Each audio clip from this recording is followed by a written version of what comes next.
अस्सलाम वालेकुम.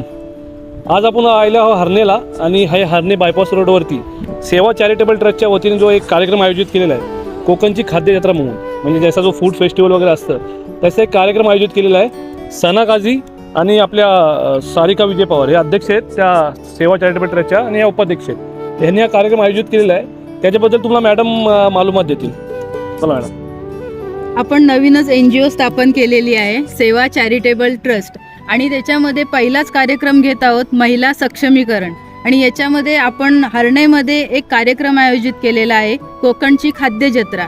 याच्यात आपली संस्था सर्व खर्च करत आहे आणि त्याच्यामध्ये संपूर्ण मंडप, पाण्याचा, लाईटीचा सगळा खर्च करून 15 स्टॉल तयार करत आहे. आणि या 15 स्टॉलमध्ये सर्व महिला एकत्र येऊन कोकणची खाद्य जत्रा म्हणजे कोकणातील विविध पदार्थ बनवून आपल्यासमोर प्रदर्शित करणार आहेत. तर मी सर्वांना विनंती करते की जास्तीत जास्त उपस्थिती दर्शवावी आणि आपल्या सगळ्या महिलांना रोजगार निर्माण करण्याची संधी द्यावी. तर हा प्रोग्राम 21 डिसेंबरपासून चालू होणार आहे ते 5 जानेवारी 2025 पर्यंत चालू राहणार आहे. तर तुम्ही प्रत्येकाने आपल्या आपल्या सख्या बायकांना घेऊन या आणि पोरांना घेऊन या आणि ह्या प्रोग्रामचा आनंद घ्या. खूप जबरदस्त प्रोग्राम होणार आहे.